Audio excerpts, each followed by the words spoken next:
So hi, we are the McNeils.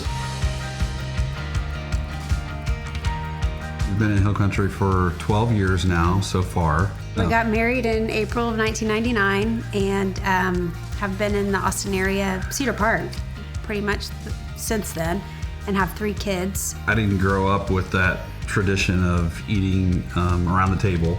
It was more sitting in front of the TV and TV dinner type style family. My mom always had dinner for us. I remember it being every single night, and sometimes it was leftovers. I remember we would just have vegetables for dinner sometimes, so it was not a big glamorous thing. And so that was something that was just second nature, that was very important to me. And when we started having kids, we were kind of like, hey, it's going to be difficult. I guess if they were little, it's easy. You sit them down and you feed them at the dinner table, right? And then they start getting a little bit older and they're out playing, and then they start getting involved in activities. And so at some point, I don't remember exactly who made the decision, or we just talked about it or whatever, but we decided that we wanted to make family meals a priority to get everybody come together regardless of all the busyness of our lives. Yeah, I think it's been as long as I can remember. I don't think I remember like a date where we were like, oh, all of a sudden it was like, oh, I'm eating dinner with my family every night. Just kind of, it's something that we've always done, so I don't really have a memory of like not doing it. So we usually just talk about like our day and just like things that we did. It's not really structured, but more of what we feel like telling the family about. Sometimes like what God showed us in that day. You recognize that you have to be intentional. I mean, you have to it's not the path of least resistance. We're a much more well-knit, close-knit family, and because of that. is it gonna be easy to get your family to want to eat meals together if you're doing it once a week, and let's say you want to start doing it twice a week? It may not be easy, but is it worth it? Yes. And anything that's worth it is usually takes a little bit of extra effort and intentionality, right? Going the little extra. So whatever you're doing now, just do it. Just do a little bit more of it. If you're eating a meal together once a week, set yourself up for success. Let's double that. Let's do it twice a week.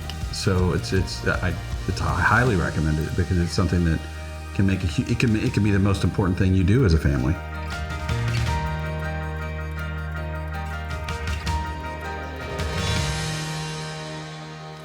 Well, good morning. Welcome each of you to Hill Country Bible Church. For those at Steiner Ranch, for those joining us online at one of our venues, we're so grateful to be together. And I'm curious, just like putting jealousy aside for the moment, when you see Curtis and Natalie with their teenage girls sitting at the table, holding hands, praying, having a wonderful time, doesn't that just warm your heart? This kind of make you like, wow, that's how life is supposed to be, right? And then Curtis makes this statement. He says, eating meals together as a family, it could just be the most important thing that you would do. Now, that's a bold statement. You wonder if that's correct?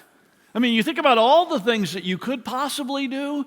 You could say, well, I'm going to give my kid a good education, or I'm going to give my child a safe neighborhood to grow up in. I'm going to give my child things that are nice things and experiences that will be fun and fulfilling.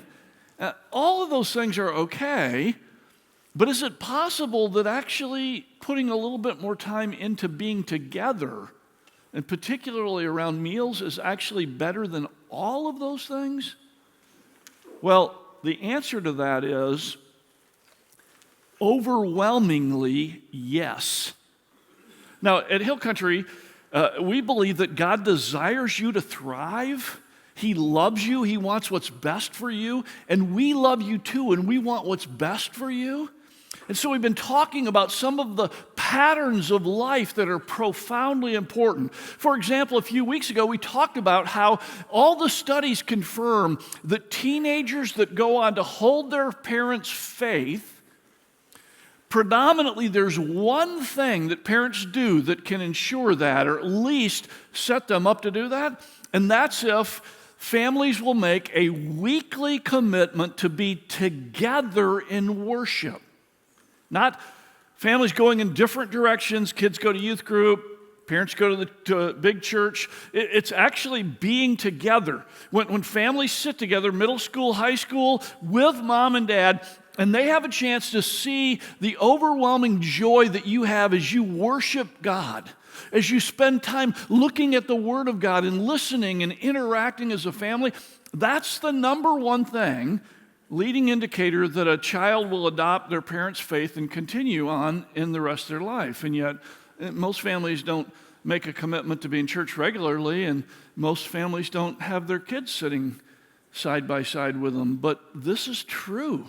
This is like the evidence is in 20 years of research that goes into this.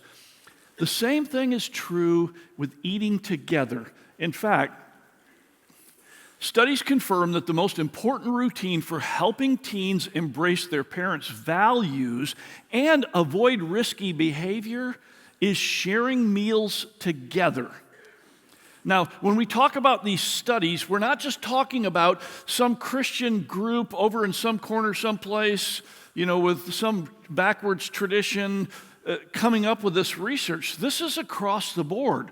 Universities, groups that study the family, like massive research. In fact, don't take my word for it. Just Google, well, you don't do it now because you'll get caught up in all the articles.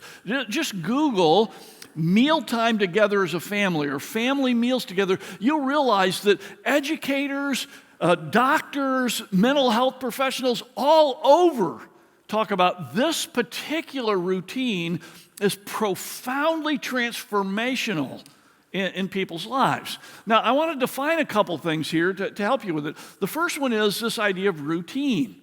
Like, how often does this work? Like, do you have to do this to work? Well, what they studied are groups of people that ate 3 times together or less as a family, and those who ate together per week, 3 times or less per week, and those who ate together 5 to 7 times per week. And the information is overwhelming that 3 is kind of the break point.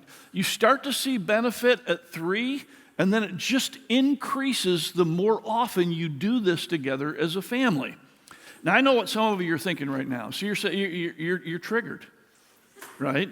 Like when a conversation comes up like this, you just immediately, whoa. So Tim, here's what I'm hearing right now. I'm hearing that I need to go to the farmer's market every week. I need to spend 3 hours every day preparing meals. In addition to that, what I need to put on everybody's plate is a perfectly balanced meal. Literally, what I have to have is a farm-to-table household. And I have to do this every breakfast, every lunch, every dinner, while the kids are yelling at me, I hate eggplant. And maybe a spouse, too. Let's face it, it's eggplant. All of this research doesn't say that you have to have the perfect spread at the table. In fact, sometimes that actually gets in the way. All the research is saying is that having food and togetherness shared, that's what makes the difference. So, take that off. Now, dial in because I want to give you the benefits too.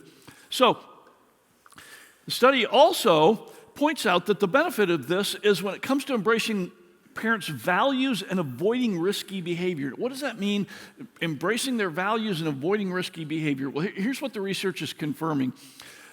For people who do this, there's lower rates of depression, suicidal ideation and attempts, anxiety, eating disorders, teen pregnancies, drug and alcohol use among teens whose families eat together 5 to 7 times a week.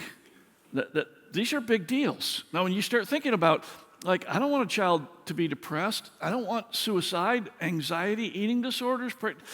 Now, this isn't a guarantee that if you do this, it's going to, guarantee it, but the rates drop significantly, and what they're replaced by are some positive things. I'll just give you a couple.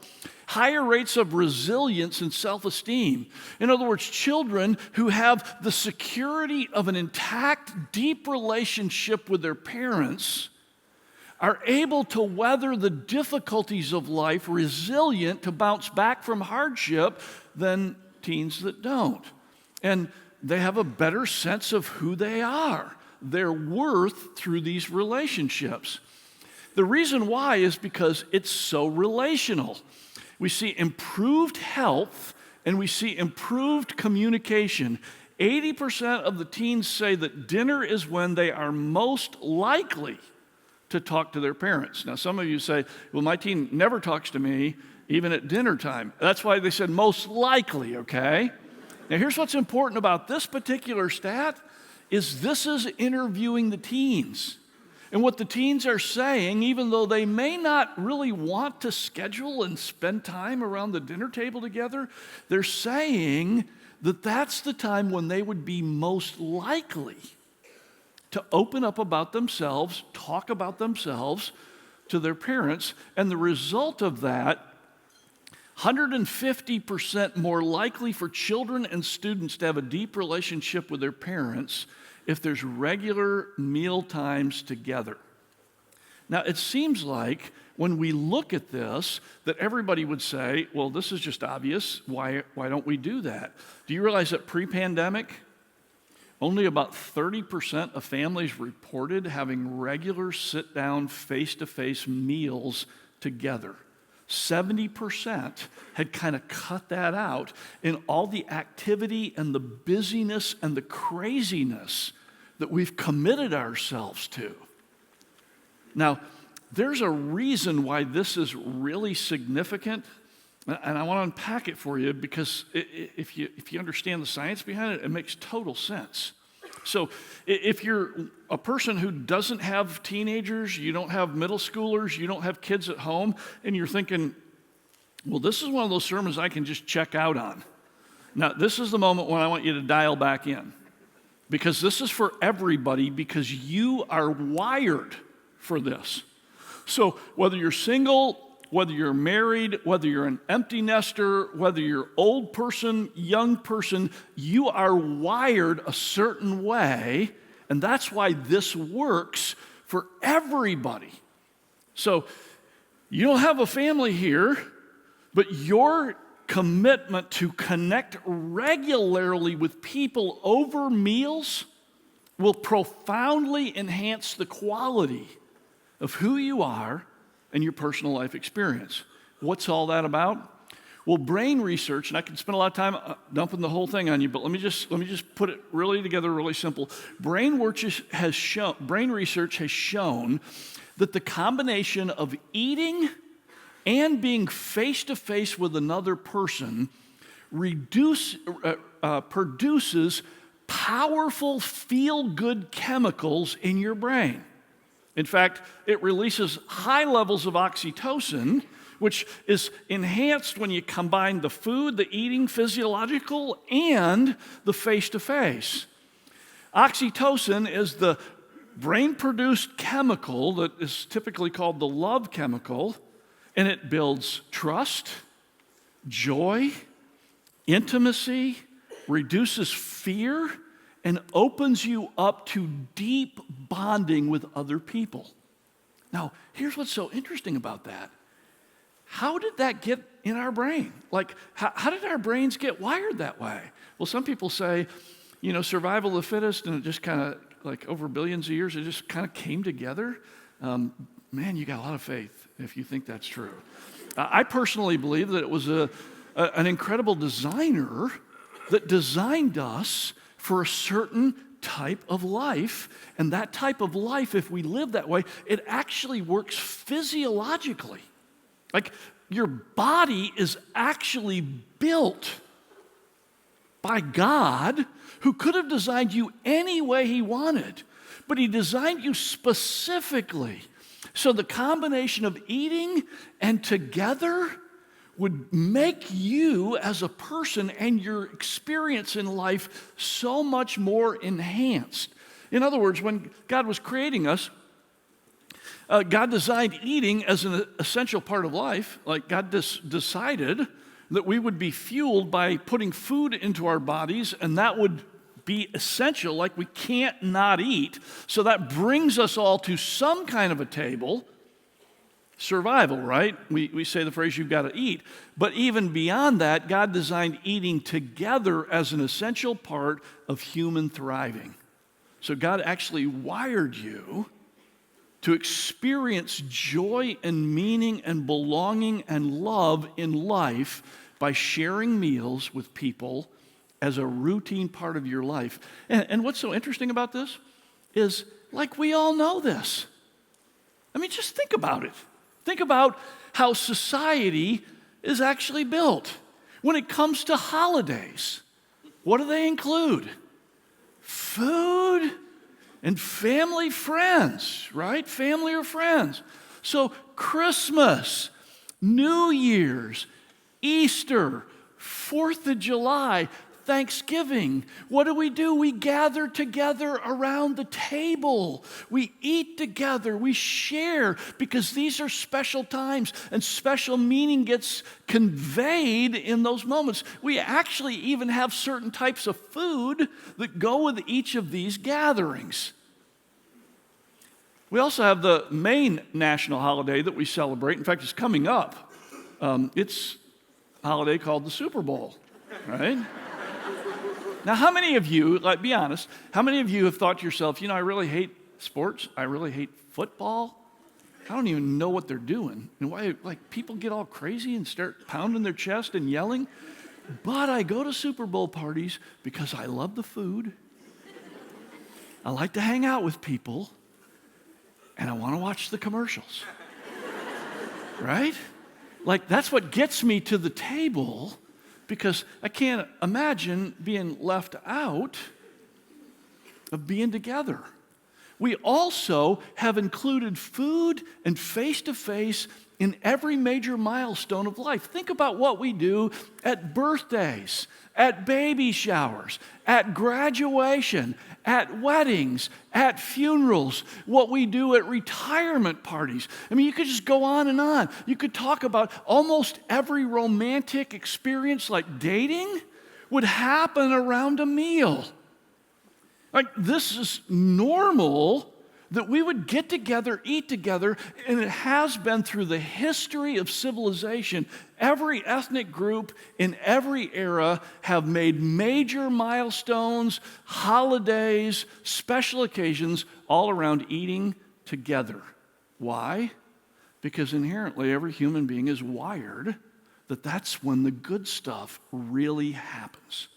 And so God says, this is important. It enhances life. It enhances your thriving.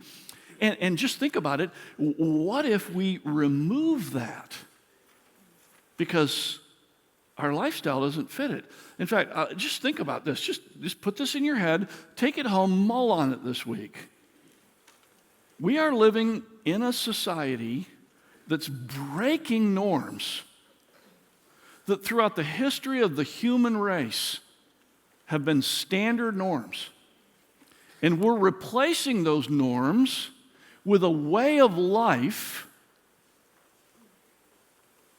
that is not making the quality of our life better, but in many cases worse. Now think about it. We have more affluence than we've ever had in the history of the world. We have more access to medicine. We have more access to food and varieties of food. We have more freedom, particularly in the United States, to be able to decide what we want to do and where we want to go and who we want to be. We've got all of that, and yet the craziness, busyness is driving the relationships into deeper and deeper experiences of loneliness, depression, anxiety, fear, distrust. And we keep doing it. So here's what's really cool. Not only did God build us for meals with meaning, but He actually ordained 3 meals in Scripture where God Himself said, here's a meal, I'm going to give it to you, and I want you to practice this meal, do it, and it's got meaning infused into it. I want to unpack those with you really quickly. I think this is going to be kind of mind-blowing because you don't typically think of this from the standpoint of God said, here's a meal, do this and keep doing it. Now, the first one we actually see in our Thrive series. So Jesus was in the upper room in John chapter 13, and Jesus is going to give them his last words. But the setting tells us in John 13 that it was around a meal. The evening meal was being served. Verse 4, so Jesus got up from the meal. And remember, we talked about he washed the disciples' feet. Well, what was the meal? The meal was actually the Passover meal. They were celebrating the Passover meal, and the meaning that God infused into the Passover meal when he commanded his people to celebrate the Passover every year was that we have a common identity. Meals with meaning can create a sense of identity. We have a common identity. Now, the story of the Passover, let me give it to you real quick. For those of you who might not be familiar with it, the story of the Passover started in the book of Exodus when the nation of Israel had been in slavery in Egypt for 400 years. Pharaoh had enslaved the people to build his monuments, and that had been the way of life until God said, I'm going to free my people. He called Moses the leader and said, go tell Pharaoh, let my people go. Now think of that phrase, let my people. It's an identity statement, right? Let my people go. Release them from slavery. They're not slaves. They're my people. So Moses goes to Pharaoh and says, God says, let my people go. And Pharaoh says, I got two problems with that. First of all, who is this God? And secondly, they're not his people. These are my people. They're my slaves. And so God starts a conflict with Pharaoh. And over the course of time, God attacks the 10 major gods of the worship of Egypt. They had 10 big deities that they worshiped because God wanted to show them who he was. And so some of the examples of the plagues, they worshiped the sun god, Ra, and so God made the daytime dark, took the lights out to show, like, I'm stronger than Ra. They worshiped the Nile, the river god, and God turned the river into blood. And he did that 9 times. And each time, Pharaoh said, you know what, I'm not going to let the people go. They're my people. They're not your people. I'm stronger than you. And so in the very last plague, the 10th plague, God went after the most personal deity of all. Pharaoh himself thought he was a god. And therefore, his family line was divinely ordained because he himself was a god. And so God said, well, for this final plague, since you won't let my people go, I'm going to take the life of every firstborn child, which was a direct attack on Pharaoh's lineage and his power as a god. But God also said, anybody who will sacrifice a lamb and take the blood and put it on the doorpost of the house, when the death angel comes, the death angel will pass over every house where atonement, the blood has been applied to the door. And so all the Jews killed the sacrificial lamb, applied to the doorpost. Some of the Egyptians did. They were like, hey, this is our 10th time to go through this. We're with them. Not Pharaoh. And guess what? That night Pharaoh's son died. And that night Pharaoh said, get your stuff and get out of here. You're his people. You belong to him. And they left. But while they were leaving, God ordained a feast. Sorry about that. I got a little cough. God ordained a feast, and he called it the Passover, that they were supposed to eat every year as a people to remind them that they belonged to him. They were no longer slaves. They were God's chosen people. And in Exodus chapter 12, he tells them that. He says, obey these instructions as a lasting ordinance for you and your descendants. And when you enter the land that the Lord will give you, as he promised, observe this ceremony. In other words, this is an every year deal. And when your children ask you, what does this ceremony mean to you, which is really important, parents, dial in right here. This is not a ceremony for the kids where we're all taking pictures of the kids so we can post it because they're so cute. Sometimes Christmas, Easter has not become a ceremony where we're worshiping God, but where we're watching our family, right? So when your children who are with you in your worship see what you're doing, and they ask you, why are you doing this? What does this mean to you? Then you as the parents, you tell them, it is the Passover sacrifice to the Lord who passed over the houses of the Israelites in Egypt and spared our homes when he struck down the Egyptians. Then the people bowed down and worshiped. Like God institutes this meal that my Jewish neighbors who live across the street from me practice every year as a family. Now here's the power of identity. Of all the people that have been persecuted and scattered over the globe, it would be the Jewish people, and yet they've maintained their identity. Their children know who they are and where they came from, even to this day. Why? Because God gave them the Passover, and they still practice it as part of who they are. It passes on identity.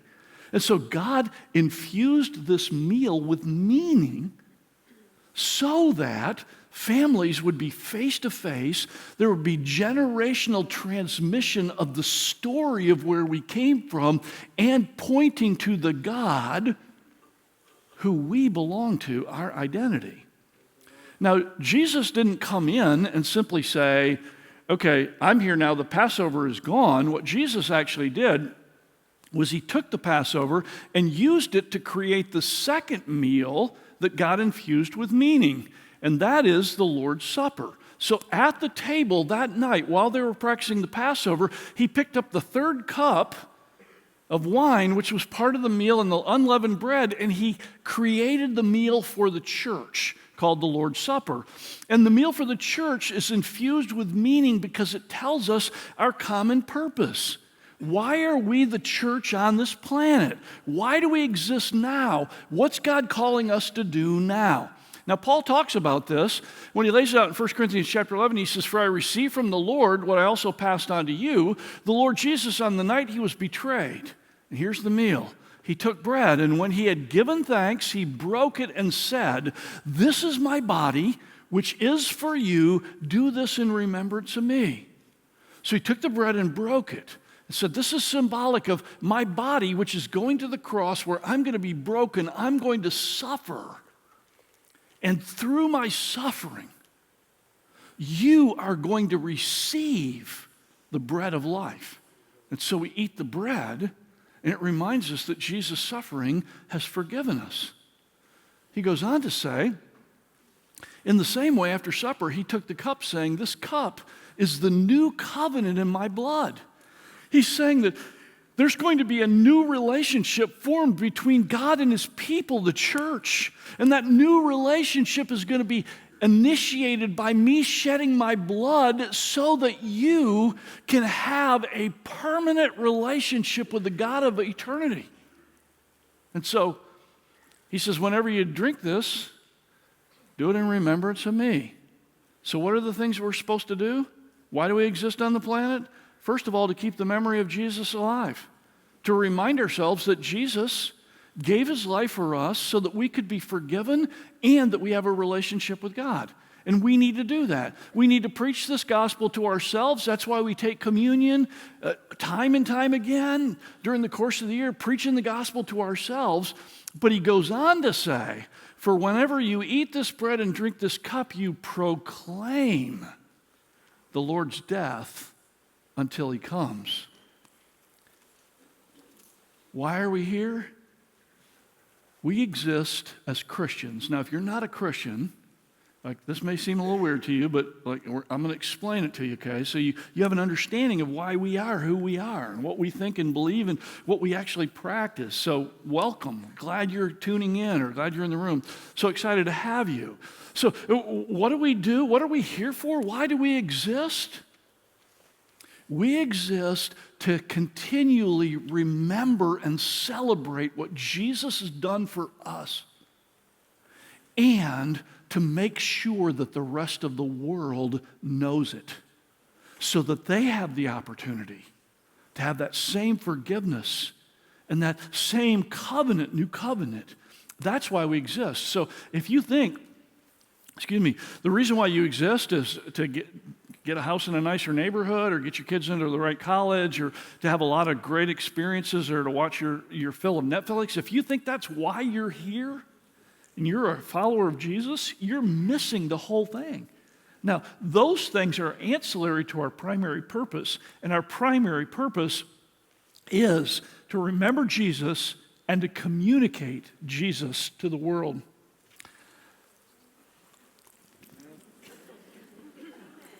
I have to take a swig on that one. Okay, so here's what I want you to do. I want you to take just a moment and think about some of the most meaningful meals you've ever had in your life. Most meaningful meals. While you're thinking about it, let me share one of my most meaningful meals.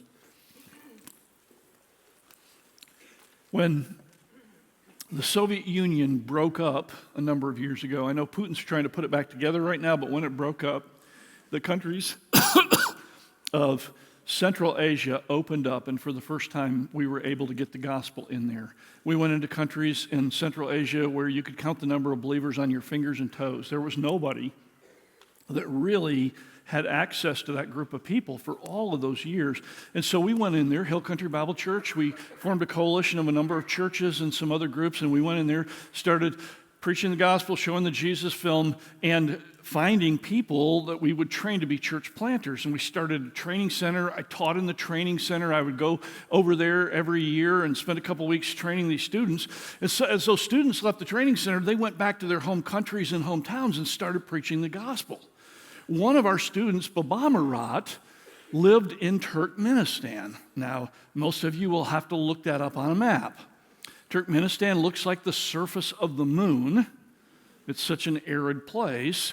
And I was able to get a visa to get in there. In fact, I was in there just shortly before a huge persecution broke out, and they arrested everybody and shut everything down. But I went in there, excuse me, and it was just amazing because I'm traveling with Baba Murat to his village. They'd started 22 house churches in the villages there. And we come to this village, has 300 huts in it, dirt floor, and he takes me to his family home. I go inside. The table is a rug on the floor. The chairs are pillows around the table, and I sit down across from his elderly father. They bring a big bowl of the traditional dish, ash, which is a rice dish, and begin to show me the correct way to eat with my fingers. Just to prove to you who hate etiquette that it exists all over the world. So there's a way you can eat and make a mess, and there's a way not to. And so I won't teach you, but they were teaching me how to do that. And we were having conversations, and everything's translated back and forth because I didn't speak Turkmen. And so we're interacting. I didn't speak Russian either. So we're interacting, and his father says this. It was really, really profound, like caught me. His father said to me, he said, tomorrow when I get up, I will go back to the barn where I go every day, where I've gone every day of my life to get my tractor with the rest of the men to plow our fields. And I will tell the men that someone from America sat in my home at my table, and they will not believe me. They will not believe me. And I thought, oh my goodness. Like after 70 years of atheistic communism that crushed and closed the world to the gospel, I'm sitting at a table in a village where the gospel is now being proclaimed. And people are coming to faith and being transformed.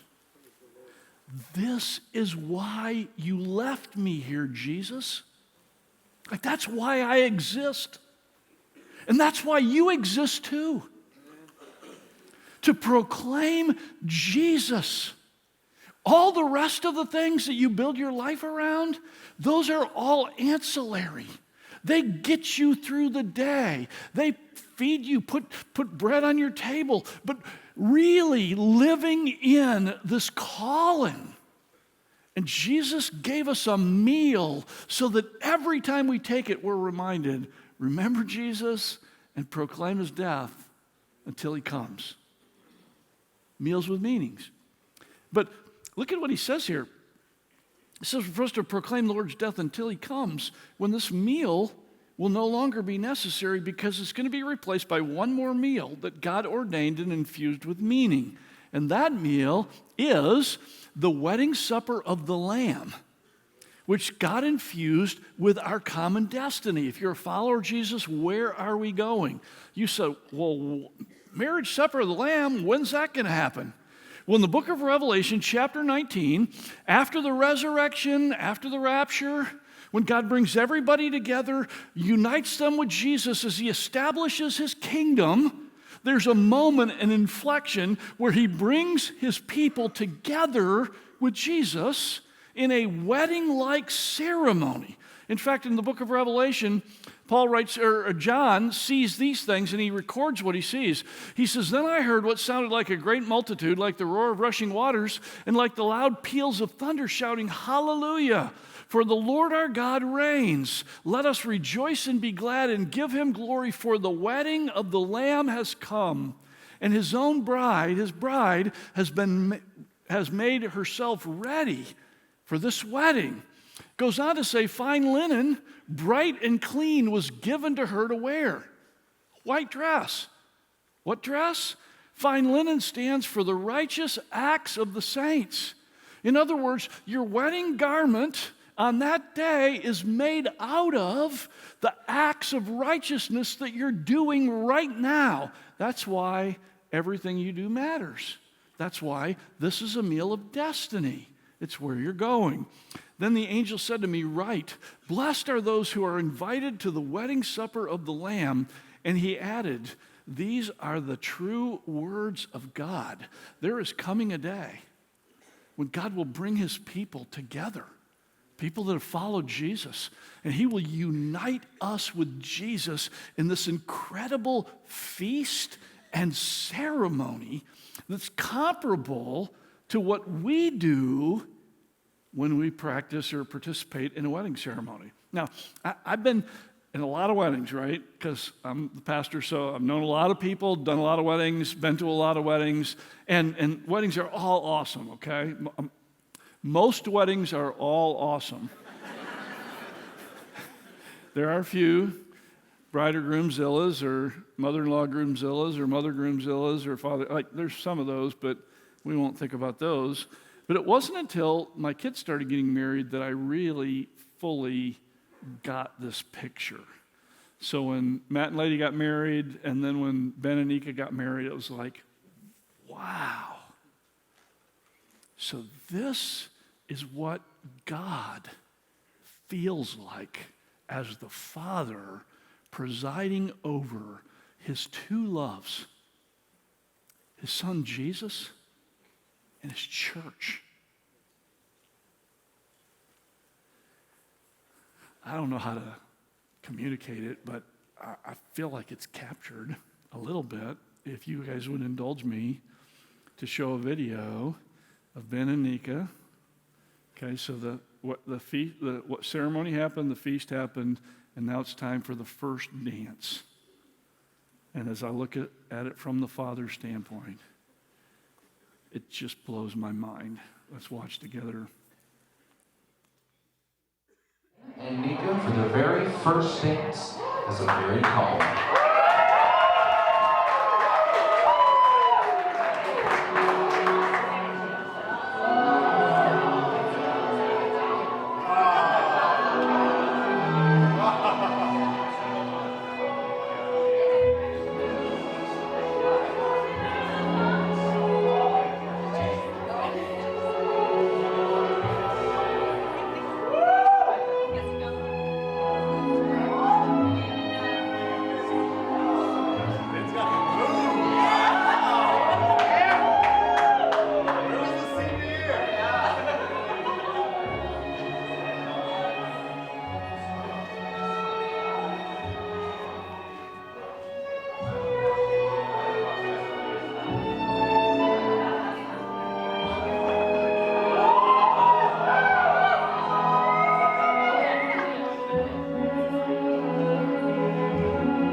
There's coming a day when the Father is going to look on and see you.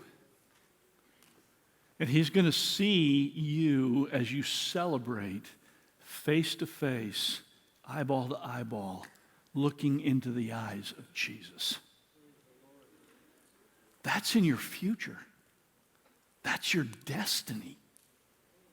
And God builds this around a feast, a celebration, a wedding, to remind us, like whatever you experience in life, when you remember that someday you're going to be in the presence of perfect love, locking eyes with Jesus who gave everything for you, and that will extend into a meaningful experience in a new heaven and a new earth forever and ever. What that does for you today because of that meaningful meal is it makes it easier to understand that when the highs in this life are high and everything's going well, and then we get that empty feeling and we go, well, I thought when I got to this point, everything would be so wonderful. And you go, no, it's not that good.